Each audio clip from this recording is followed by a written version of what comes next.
Hello दोस्तों, स्वागत है आपके अपने एवन न्यूज चैनल पर। तो दोस्तों, आज आपके लिए HKRN यानी हरियाणा कौशल रोजगार निगम से जुड़ी बहुत बड़ी अपडेट लेके आए हैं। हरियाणा HKRN हरियाणा कौशल रोजगार निगम में जो नए रजिस्ट्रेशन है उनके लिए साइट को खोल दिया गया है। तो आप जल्द से जल्द अपना फॉर्म अप्लाई कर लें। और HKRN यानी हरियाणा कौशल रोजगार निगम के थ्रू बहुत सारी वैकेंसियां जल्द ही आने वाली हैं। तो आप बिना देरी के पहले से अपना रजिस्ट्रेशन कर लें ताकि बाद में आपको कोई प्रॉब्लम ना हो। दोस्तों, चलते हैं हम हरियाणा कौशल रोजगार निगम की ऑफिशियल साइट पे और हम आपको स्टेप बाय स्टेप बताएंगे कि आपको जो आपका फॉर्म है वो कैसे अप्लाई करना है, कैसे भरना है बिना गलती किए। तो दोस्तों, आगे बढ़ने से पहले अगर आपने अभी तक चैनल को सब्सक्राइब नहीं किया है तो प्लीज चैनल को सब्सक्राइब कर ले, क्योंकि HKRN से जुड़ी हर एक खबर हम आपके लिए लेके आते रहेंगे। और अभी जल्द बहुत सारी वैकेंसियां है वो HKRN यानी हरियाणा कौशल रोजगार निगम के थ्रू आने वाली है। तो आपको हर कहीं पर ढूंढने या वीडियो की जरूरत नहीं पड़ेगी। अगर आप चैनल को अभी सब्सक्राइब कर लेते हैं तो आपको इसके में भर्ती आते ही आपको पता चल जाएगा। तो आप जल्द से जल्द अपना फॉर्म भर पाएंगे। तो आपसे रिक्वेस्ट है कि अभी चैनल को सब्सक्राइब कर लें। तो दोस्तों, चलते हैं अपने हरियाणा कौशल रोजगार निगम की ऑफिशियल साइट पे और देखते हैं कि का जो फॉर्म है वो कैसे आपको भरना है। तो दोस्तों, अभी हम यहाँ पे अपना जो ब्राउजर है वो ओपन करेंगे। उसके बाद यहाँ पे HKRN लिखेंगे। HKRN लिखने के बाद यहाँ पे आपको फर्स्ट जो साइट दिखाई देगी इसी के ऊपर ओके करना है। यहाँ पे आपको कुछ ऐसा इंटरफेस दिखाई देगा। उसके बाद यहाँ पे आपको कैंडिडेट रजिस्ट्रेशन एंड लॉगिन का ऑप्शन दिखाई देगा। यहाँ पे आपको क्लिक करना है। यहाँ पे क्लिक करने के बाद आपको यहाँ पे अपनी फैमिली आईडी नंबर डालनी है। यहाँ पे फैमिली आईडी नंबर डालने के बाद डिस्प्ले मेंबर दिखाई देगा, यहाँ पे आपको क्लिक करना है। तो दोस्तों, फैमिली आईडी नंबर डालने के बाद यहाँ पे कैंडिडेट है वो सिलेक्ट करना है। कैंडिडेट सिलेक्ट करने के बाद यहाँ पे हमारा जो फैमिली आईडी में नंबर है उस पर OTP जाएगा। OTP यहाँ पे डालने के बाद वेरीफाई करेंगे और लॉगिन पे क्लिक करेंगे। लॉगिन पे क्लिक करने के बाद जो अपनी डिटेल है वो आपके सामने आ जाएगी। ये डिटेल आपको फैमिली आईडी से ऑटोमेटिक यहाँ पे उठा लेगा, तो आपको अच्छे से चेक कर लेनी है। उसके बाद यहाँ पे क्लिक करेंगे। क्लिक करने के बाद आपको जो रजिस्ट्रेशन नंबर है वो आप देखेंगे कि जनरेट हो गए हैं। आप जो आपका जो रजिस्ट्रेशन नंबर है KRN का वो यहाँ से आप प्रिंट भी कर सकते हैं, अगर प्रिंट करके रखना चाहे तो, या फिर आप फ़ोन से करें तो आप अपना स्क्रीनशॉट ले सकते हैं या कहीं पर भी नोट करके रख सकते हैं। इसके बाद ओके करेंगे। ओके करने के बाद हम स्टेप 2 पे आ जाएंगे। स्टेप 2 पे आने के बाद यहाँ पे हमें जो अपनी एजुकेशन है, क्वालिफिकेशन है, वो डिटेल आपको भरनी है। यानी आपको अगर आप 10वीं पे या 10वीं से कम +2 डिप्लोमा ग्रेजुएशन जो भी आपकी क्वालिफिकेशन है उसके हिसाब से यहाँ पे सेलेक्ट करेंगे। यहाँ पे हम 10th सेलेक्ट कर लेते हैं। अगर आप CBSE या हरियाणा बोर्ड से आपने 10th की हुई है तो यहाँ पे सेलेक्ट करेंगे। अगर आप अदर बोर्ड से है तो यहाँ पे अदर बोर्ड करेंगे। उसके बाद जितने भी बोर्ड हैं उनकी डिटेल हमारे सामने आ जाएगी, तो आप यहाँ से सेलेक्ट कर लेंगे। अगर आपने हरियाणा बोर्ड से किया है तो यहाँ पे हरियाणा बोर्ड हम सेलेक्ट कर लेंगे। उसके बाद यहाँ पे जो हमारी 10th की जो DMC है वो कब इशू हुई है उसकी डेट डालेंगे। उसके बाद अपना जो 10th का रोल नंबर है वो डालेंगे।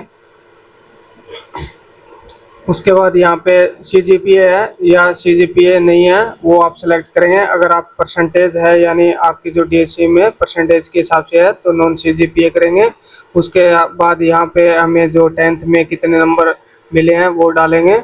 इसके बाद टोटल मार्क्स कितने हैं वो डालेंगे। तो यहाँ पे परसेंटेज है वो अपने आप उठा लेगा, इसमें आपको कुछ भी करने की जरूरत नहीं है। उसके बाद यहाँ पे चूज फाइल करेंगे, यानी जो आपकी जो 10th की DMC है वो यहाँ पे अपलोड करनी है, जो कि PDF में करनी है, जिसका साइज 300 KB से कम होना चाहिए। इसके बाद यहाँ पे ऐड एजुकेशन डिटेल करेंगे तो वो अपनी 10th की डिटेल है वो फिल हो जाएगी। उसके बाद हम यहाँ पे अगर आपकी +2 है तो ऐसे यहाँ पे +2 सेलेक्ट करेंगे। +2 सेलेक्ट करने के बाद ऐसे ही बोर्ड कब DMC इशू किया है, रोल नंबर कितने नंबर है, कितने में से है, और उसके बाद अपनी +2 की DMC अपलोड करेंगे। ऐसे अगर आपके पास यहाँ पे कोई भी क्वालिफिकेशन है जैसे diploma, degree, ITI PG, UG यानी कि पोस्ट ग्रेजुएशन, अंडर ग्रेजुएशन, जो भी आपकी जो क्वालिफिकेशन है वो यहाँ पे फिल करके ऐसे ही हम ऐड पे करते रहेंगे और वो फिल हो जाएगी। उसके बाद अगर NSQF certificate, national skill qualification, अगर आपके पास सर्टिफिकेट है तो आपको यस करना है, अगर आपके पास नहीं है तो नो करना है। उसके बाद यहाँ पे सेव NSQ सर्टिफिकेट पे यहाँ पे क्लिक करना है। अगर आप यस करोगे तो इसमें जो आपको जो डिटेल है वो फिल करनी होगी, अदरवाइज आप यहाँ पे अगर नहीं है तो आपको नो करना है। नो करने के बाद यहाँ पे आपको सेव करना है। इसके बाद नीचे आपकी CET की डिटेल पूछी जाएगी कि आपने CET क्वालिफाई की हुई है। अगर आप यहाँ पे यस करते हो तो आपको बताना होगा कि आपने ग्रुप C या D कौन सी क्वालिफाई किया है, और जो आपका CET का रजिस्ट्रेशन क्या है, CET का रोल नंबर क्या है, और जो आपका स्कोर है, मार्क्स है, यानी कि आपको कितने नंबर मिले हैं वो यहाँ पे डालने होंगे। उसके बाद यहाँ पे आपके जो रिजल्ट है वो कब आया था वो यहाँ पे डालना होगा। अगर आप यहाँ पे CET क्वालिफाई नहीं है तो भी कोई बात नहीं है, यहाँ पे नो करेंगे और सेव CET सर्टिफिकेट यहाँ पे यस करेंगे तो नीचे नो अपने आप सेलेक्ट हो जाएगा। उसके बाद आपको जो बेसिक डिटेल है वो यहाँ पे नेक्स्ट कर देनी है चेक करके। उसके बाद हम थर्ड स्टेप पे आएंगे। यहाँ पे आपको सोशल इकोनॉमिक के नंबर दिए जाएंगे, तो यहाँ पे आपको केयरफुली यानी कि ध्यान से आपको भरना है कि जो सोशल इकोनॉमिक के नंबर यहाँ पे लगने आपको। अगर यहाँ पे जो अप्लाइकेंट है वो ऑर्फन यानी कि अनाथ है और उसकी उम्र 25 साल से कम है तो वो यहाँ पे यस करेगा, अगर जिन अदरवाइज यहाँ पे नो रहेगा।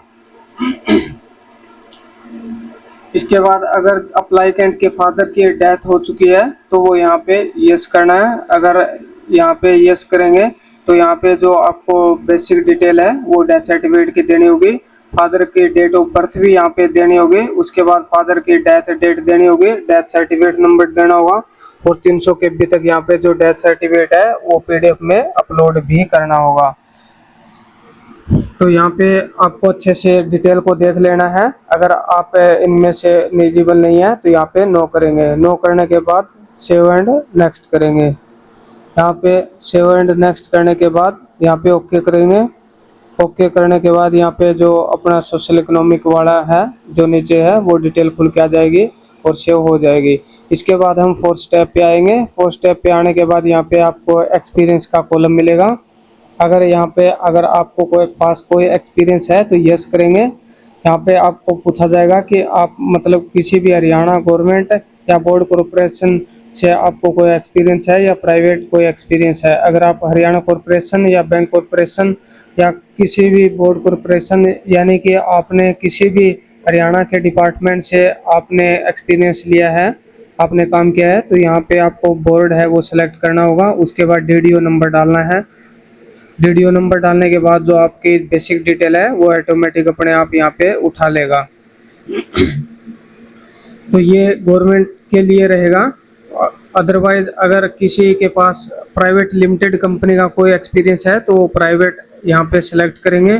उसके बाद ऑर्गेनाइजेशन नेम यानी कि आपका जो ऑर्गेनाइजेशन है वो कंपनी है वो कौन सी है वो यहाँ पे डिटेल फिल करनी है। उसके बाद आपका जो पद है ऑर्गेनाइजेशन ये क्या रहेगा और आपने कब शुरू किया है, कब तक काम किया है, आपका UA नंबर है, जो PF नंबर है, ऐसी जो बेसिक डिटेल है वो यहाँ पे फिल करनी होगी। और जो आपका एक्सपीरियंस है वो यहाँ पे 200 KB PDF में अपलोड भी करना होगा।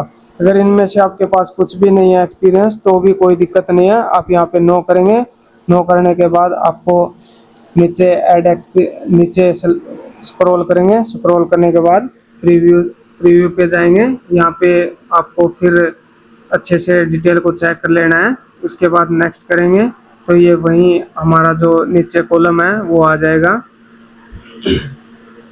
यहाँ पे एक्सपीरियंस नहीं है तो नो कर देंगे। इसके बाद नीचे स्क्रॉल करेंगे। उसके बाद चेक बॉक्स पे टिक करेंगे कि हमने जो ऊपर दी गई जानकारी है वो सही है, इसमें कुछ भी गलत नहीं है। इतना करते ही चेक बुक पे मतलब सिलेक्ट करते ही आपके पास नीचे मेक पेमेंट का ऑप्शन दिखाई देगा। इसके ऊपर क्लिक करना है। इसके ऊपर क्लिक करने के बाद हमारा जो पेमेंट का इंटरफेस है वो आपको दिखाई देगा। इसके बाद आपको रिमार्क्स में कुछ भी डाल देना है, इसमें कोई इशू नहीं है। आपका नाम या आप कुछ भी बेसिक डाल सकते हैं। इसके बाद पे यहाँ पे क्लिक करेंगे। पे करने के बाद हमारा जो पेमेंट का पोर्टल है वो ओपन हो गया है। इसके बाद यहाँ पे बिलिंग इन्फॉर्मेशन आपको डालनी है, यानी आप जिसके नाम से फॉर्म अप्लाई कर रहे हैं उसकी basic detail, address, pin code वगैरह उसकी सारी डिटेल डाल देंगे। उसके बाद यहाँ पे आपको दिखाई देगा नेट बैंकिंग और यूपीआई। आप दो मोड से पेमेंट कर सकते हैं, नेट बैंकिंग और यूपीआई से। अगर आप नेट बैंकिंग यानी किसी भी बैंक की नेट बैंकिंग यूज करते हैं तो नेट बैंकिंग को सिलेक्ट करेंगे। अगर आप यूपीआई से करते हैं तो वो आपके लिए बेस्ट रहेगा, क्योंकि यूपीआई का जो ऑप्शन है वो आपके लिए आसान रहेगा। इसमें आप फ़ोन पे, गूगल पे से पेमेंट कर पाएंगे। यहाँ पे जनरेट क्यूआर कोड आपको दिखाई देगा। यहाँ पे हम क्यूआर कोड आपका पर टिक करेंगे तो क्यूआर कोड अपना सामने आ जाएगा। यहाँ पे हम गूगल पे, फ़ोन पे, पेटीएम या किसी भी यूपीआई माध्यम से बार कोड को स्कैन करेंगे और जो अपने 236 रुपये की पेमेंट है वो यहाँ पे आपको दिखाई देगी। और पेमेंट कटने के जस्ट बाद आपको सर्वर एरर एप्लीकेशन दिखाई देगा। इसमें आपको टेंशन लेने की ज़रूरत नहीं है कि आपकी जो पेमेंट है वो कट गई है और जो साइट है वो अब एरर दिखा रही है। ऐसा पेमेंट हुई है वो यहाँ पे 12 से 24 घंटे के बाद शो करेगा। तो आपको अभी कुछ नहीं करना है, यहाँ से वापसी हमारी जो ऑफिशियल साइट है HKRN की वहाँ पे आना है। अगले दिन आपको आना है, उसी दिन आप सेम डे देखोगे तो यहाँ पे कुछ नहीं दिखाएगा, अगेन पेमेंट मांगेगा। तो यहाँ पे आपको HKRN की साइट पे आना है। उसके बाद वैसे ही अपनी जो फैमिली आईडी डिटेल है वो यहाँ पे डालनी है।